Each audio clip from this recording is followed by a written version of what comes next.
પ્રયાગરાજની અંદર પ્રભુએ નિવાસ કર્યો ભરદ્વાજ ઋષિના આશ્રમે. આટલા દિવસ સુધી 2 દિવસની રજા પણ પડી. ઋષિઓના આશ્રમમાં પ્રભુને પણ ગમે છે. 2 દિવસ વધારે પણ રહે. ભગવાન ભરદ્વાજ ઋષિને પૂછી રહ્યા છે, પ્રભુ અમારે કયા માર્ગે જવું? સૃષ્ટિ ભગવાનને પાસે માગે અમારે કયા માર્ગે? અને ભગવાન ઋષિઓ અને સંતો પાસેની પત્નીને પૂછે કે મારે કઈ રસ્તે?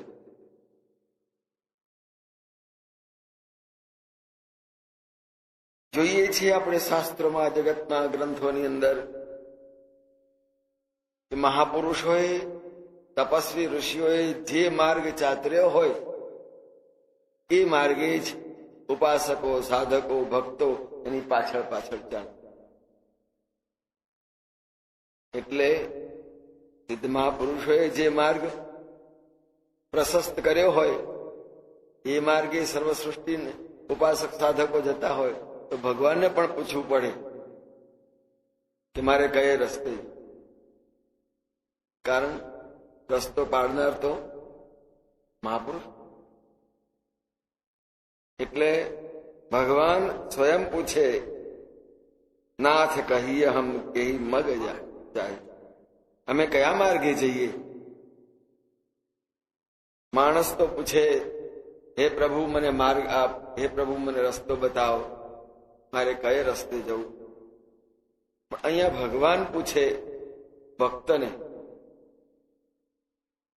મારે કયે માર્ગે? મુનિમન બેહસી રામ. ઋષિ પણ તત્વજ્ઞાની છે, ભગવદ તત્વને પૂરેપૂરું સમજી ચૂકેલા છે.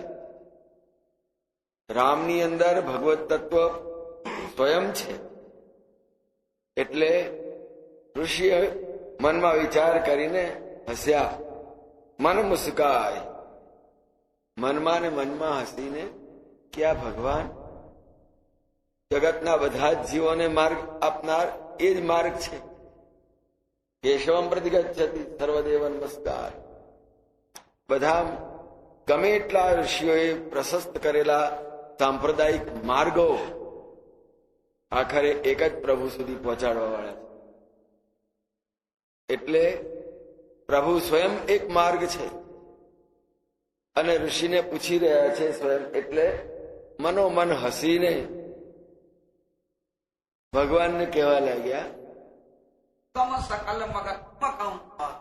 પ્રભુ આપને માટે કોઈ પણ માર્ગ, કોઈ પણ રસ્તો કઠિન નથી, અઘરો નથી. પ્રભુને માટે આખી સૃષ્ટિ જેણે સર્જી છે બધું જ સરસ થઈ જાય. ભલે પાપી જીવને નરકનો રસ્તો લાગે ને વૈતરણી નદી લાગે, પણ પ્રભુ સ્વયં એ માર્ગે જઈને ઉભા રહે તો નરક સ્વર્ગ બની જાય, વૈતરણી દેવ નદી બની જાય. એટલે આપનામાં એ સામર્થ્ય છે પ્રભુ, સુગમ સકલ મગ. આપના માટે બધા જ માર્ગો, જેટલે ક્યાંય પણ કોઈ પણ જવાનું હોય બધા જ રસ્તા આપને માટે બહુ જ સરળ, બહુ જ સહેલા છે. આપને માટે કશું જ અઘરું નથી. તુમ કહું આપને બધા જ માર્ગ. પ્રભુને માટે ક્યાં છૂપવું છે? માણસના અંતઃકરણ, એના હૃદય સુધી પણ પહોંચી જઈ શકે છે. ભલે માણસ પોતાના મન સુધી ન પહોંચી શકતો હોય, પણ પ્રભુ મન સુધી પણ પહોંચે. દરેકના હૃદય સુધી પહોંચવા વાળા ભગવાન છે. એટલે કહ્યું કે આપને કયો માર્ગ સુલભ નથી. ભગવાન ના દરેકે દરેક માર્ગ સુલભ અને સુગમ છે. માણસ એને અટવાવી નાખતો હોય છે રસ્તા. માણસ સ્વયં પોતાની કુબુદ્ધિથી જે સન્માર્ગ છે એને પણ વિકૃત કરી નાખતો હોય છે. તીર્થમાં સદભાવનાથી જઈએ આનંદ આવે, સાત્વિકતા મળે, તીર્થ કરીને એનો આનંદ. પણ કોઈ એવી વિકૃતિ વ્યક્તિ ત્યાં આગળ જાય પોતાની કુટેવથી, પોતાના વ્યસનથી, એ જ તીર્થમાં પોતે વિકૃત થઈ ગયું. તીર્થ છે છતાં એટલે માણસ જ કોઈ પણ તીર્થને પણ વિકૃત કરી નાખવાની અંદર એનામાં અનેક વૃત્તિઓ પડેલી હોય છે. પણ તો ભગવાન સ્વયં છે. ભગવાન જે કોઈ માર્ગે આગળ વધે એ બધા જ માર્ગ ખૂબ જ સુગમ, ખૂબ જ સરળ, પાવન, પવિત્ર, સાત્વિક, સંયમનો માર્ગ હોય. પ્રભુ જે માર્ગે જાય એ માર્ગે ભક્તોને જવાનું હોય, મહાપુરુષોને જવાનું હોય તો સંયમનો એ માર્ગ સાત્વિકતાનો. આપણે જ પ્રભુની પાસે માગતા હોય પ્રભુ સંયમ આપ, સાત્વિકતા આપ, મારા જીવનમાંથી દુરાચાર દૂર થાય અને કોઈ વ્યસન કે કોઈ વિકૃતિ ન રહે એવી આપણે એને જ પ્રાર્થના કરતા. તો એ જે માર્ગે હોય ત્યાં કોઈ પણ ઉપાસક, સાધક, કોઈ પણ જીવ એ માર્ગે ચાલવા મળે ને એટલે બધું જ સુગમ થઈ જાય. એટલા માટે ભરદ્વાજ ઋષિ કહે છે પ્રભુ આપના માટે બધા જ માર્ગ, બધા જ સ્થળ ગમ છે. આપણે કોઈક પહાડ ચડવો હોય તો પરસેવો થાય, શ્વાસ ચડે, થાક લાગે, પગ દુખે. પણ ભગવાનને માટે ગમે એટલા મોટા પહાડ હોય એને સુગમ, સુગમ સકલ મગ તુમ કહું હોય. પ્રભુ આપને માટે કોઈ પણ માર્ગ અવરોધ વાળો છે જ નહીં. સાથ લાજ એટલે આમાં ભરદ્વાજ ઋષિ ભગવાનના તત્વને ઓળખી ગયા છે. આપ સ્વયં અને ભગવાને પણ ઋષિને ખૂબ સારી રીતે અનુભવી લીધા. ત્યાં તો તપોમૂર્તિ છે, સાત્વિક છે, ત્યાગ ને સમર્પણની મૂર્તિ છે. એટલે એમાં કઈ પણ ઉણપ હોય એટલે પરસ્પરના સદભાવ એટલા ચરમસીમાએ પહોંચ્યા કે ભગવાન પોતે સ્વયં હોવા છતાંય તપસ્વી ઋષિને માર્ગ પૂછે અને ભગવાનના પૂછ્યા પછીથી ઉત્તર આપનાર ઋષિ પણ સક્ષમ છે. તમારા માટે કયો માર્ગ નથી, તમારા માટે શું દુર્લભ ને દુર્ગમ શું છે, બધું જ આપના માટે સુગમ છે.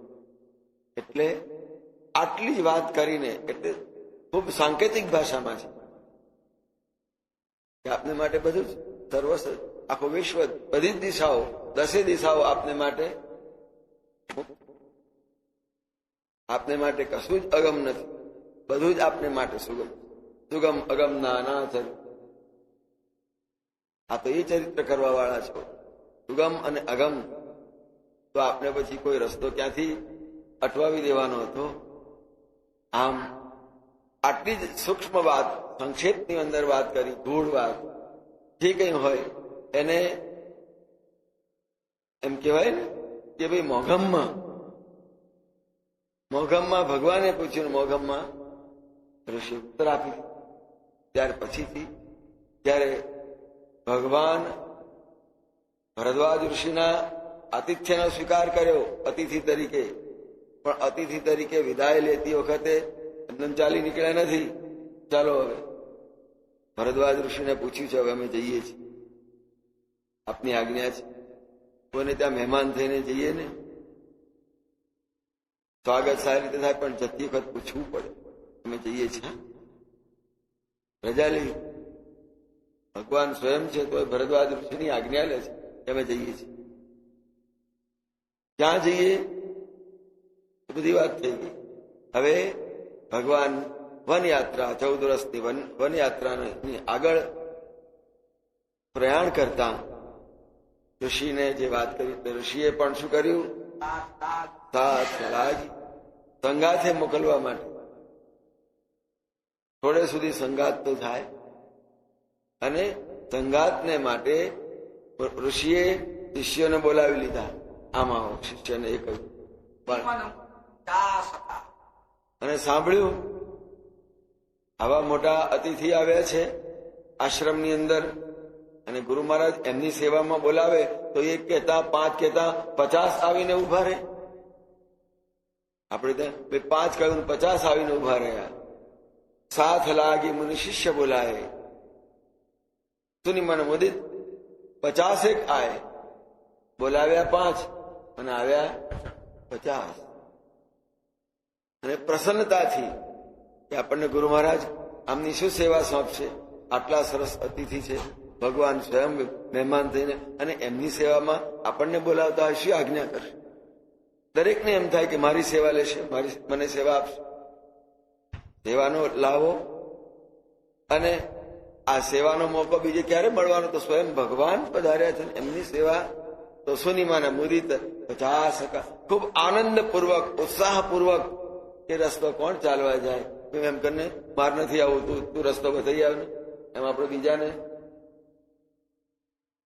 થાક લાગશે, જવું પડશે, ખાલી પાછા આવવું પડશે. એટલે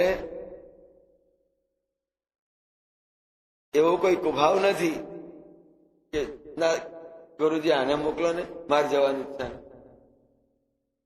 આપણે કોઈને સેવા સોંપી ને તું કરી આવજે, અહીંથી લઈ ગયા હોય તો તું જઈ આવજે. તેથી અહીંથી જમવા મોકલીએ ને તો આ બારણેથી બહાર પેલા કહેશે તું મૂકી આવ, પેલા તું મૂકી આવજે. અહીંયા ભરદ્વાજ ઋષિ બોલાવ્યા પોતાના શિષ્યોને, વિદ્યાર્થીઓને, પણ એક નહીં 50 આવીને ઉભા રહ્યા. બધાને એમ હતું કે ના અમે જ જઈએ, અમે જ જઈએ, અમે જ જઈએ. બધાનો એટલો બધો ઉત્સાહ હતો. અને જો ગુરુ મહારાજે ભરદ્વાજ ઋષિ કહ્યું હોત કે જાઓ 50 જાઓ, તો 50માંથી એક પાછો ના, બધા જ સાથે ચાલો ને. આવા ભગવાન ક્યાંથી મળવાના હતા?